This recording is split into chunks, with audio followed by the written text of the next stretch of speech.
परशुराम जी भगवान के 16वें अवतार हैं, अंशावतार। अग्निवंश में परशुराम जी का प्राकट्य हुआ है।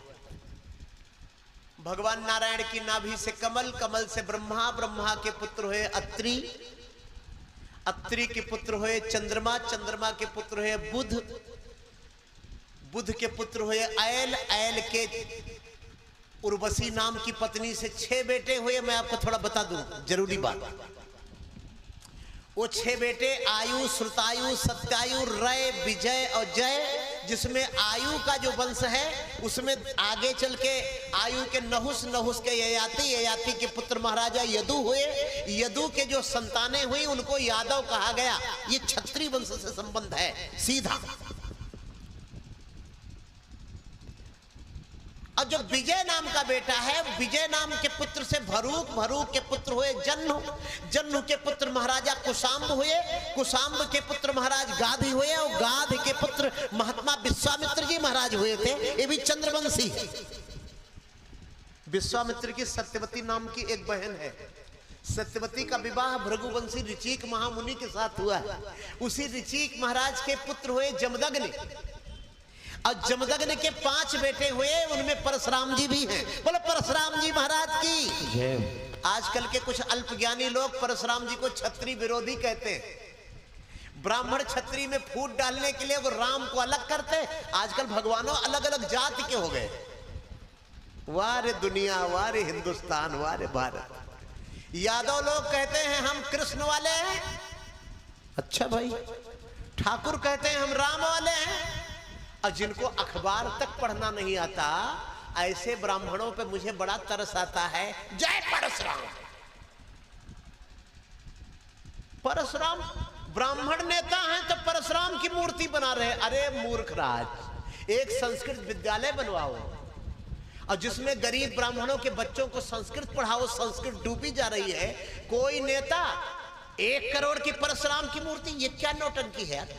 हाँ, कोई वहां जाके परशुराम की, सब जितने हैं, मत बुलाना भाई मुझे कथा कराने के लिए, लेकिन देखो मैं साफ देखिए बोलूंगा, जरूरत परशुराम जी की मूर्ति की नहीं है, आवश्यकता संस्कृत विद्यालयों की है। और जिसमें खाली विद्यालय बना करके खाली धन ऐंठने की नहीं, उसमें ब्राह्मणों के बच्चे, यदि आप ब्राह्मण हितैषी अपने आप को कहते हैं तो, नहीं तो ये जात पात का भेद करने वाला मुझे कतई नहीं सुहाता। धर्म प्रचार के लिए संस्कृत भाषा का प्रचार करिए। जो गरीब बालक हैं उनको खाने रहने की व्यवस्था करके और आचार्य को उचित दक्षिणा देके पढ़ाने की व्यवस्था करिए। जो प्राचीन परंपरा हमारी समाप्त हो रही है उसको फिर से उभारने का काम करिए, तब तो हम माने। इस जाति में फूट डाल करके। एक बात सुन लीजिए, परशुराम जी का क्षत्रियों से विरोध नहीं था। परशुराम जी का है वंश के सहस्त्रार्जुन के वंश से विरोध था, जिसमें क्षत्रिय के एक भी लक्षण नहीं थे। ऐसे परशुराम जी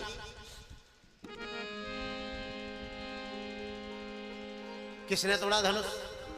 कौन धनुष तोड़ने वाला है? जरा सामने आओ। अरे बाबा, ये आप भूल रहे हैं, जो धनुष तोड़ने की क्षमता रखता है वो बिल में नहीं छुपता। बोलो राजा रामचंद्र भगवान की। अब हम परशुराम जी का पक्ष नहीं ले रहे हैं, हम राम का पक्ष ले रहे हैं।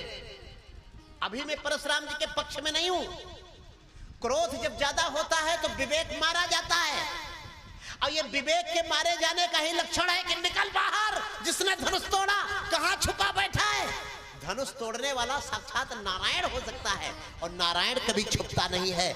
जनक जी तो बड़े बेचारे संकट में फंसे।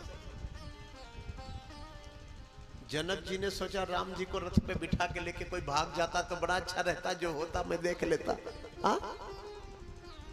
भगवान राम बड़े प्रेम से सामने आके खड़े हुए, गुरु जी प्रणाम करता हूं। आप कौन?